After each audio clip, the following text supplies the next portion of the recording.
इस पर तो अल्लाह के रसूल अलैहिस्सलातु व तस्लीम फरमाते हैं कि नशा वही करता है, नशा वही करता है जिससे अल्लाह रसूल बेजार है। और फरमाया अल्लाह रसूल कितने बेजार है, तो एक रिवायत में उम्मुल मोमिनीन सैयदा आयशा सिद्दीका फरमाती है नशा करने वाला बीमार पड़े उसे देखने भी ना जाओ, वो कर्जा मांगे उसको कर्जा भी मत दो, वो महफिल में आए उसको इज्जत के साथ मत बिठाओ, बल्कि यहां तक फरमाया लोगों की इबरत के लिए। हालांकि मैं वाजे कर दूं कि हनफी होने की वजह से हम कबायर के मुर्तकिब का जनाजा पढ़ते हैं, पढ़ते रहेंगे, लेकिन चूंकि हदीस है, हदीस पाक में इबरत की बात की गई है, फरमाया गया कि अगर वो मर जाए तो उसके जनाजे में शिरकत मत करो। उलमा ने इतना इजाफा कि अगर हलाल समझ के नशा करता हो, आज नशे में डूब रहे, नशे की लानत क्या है?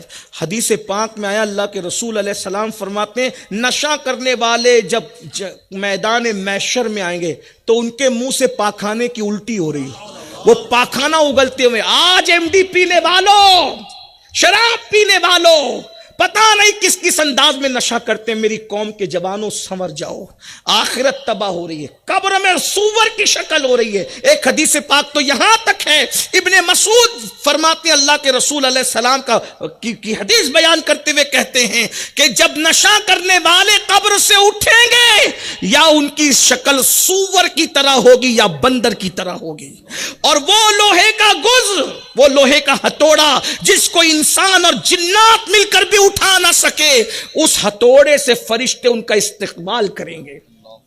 और हदीस पाक में यह भी आया नशा करने वालों को जहन्नम के अंदर आग की सूली दी जाएगी, आग की सूली, और 1000 साल तक उनको आग की सूली पर लटकाया जाएगा। ये बर्दाश्त कर सकते हो? और दुनिया में क्या हो रहा है? बीमार पड़ रहे हो नशे की वजह से, बीवी का हक अदा नहीं कर पा रहे हो नशे की वजह, बच्चों का हक अदा नहीं कर पा रहे हो नशे की वजह। मेरे भाइयों, अगर मेरे नौजवान यहाँ नशा करने वाले मौजूद हैं, अगर मुझे यकीन होता कि उनका पैर पकड़ कर कहूँगा तो वो मान जाएंगे, तो मैं एक एक का पैर पकड़ के कहता मेरी कौम के लड़कों, मेरी कौम के जवानों, तुम सिर्फ अपने माँ बाप की अमानत नहीं हो, जवान पूरी कौम का सरमाया है। जिस कौम का जवान समर जाता है उस कौम की तारीख सुनहरी हरफों से लिखी जाती है, और जिस कौम का जवान अय्याश और आवारा हो जाता है उस कौम को सफ़े हस्ती से मिटा दिया जाता है। इस्लाम दुश्मन ताकतों की साजिश है।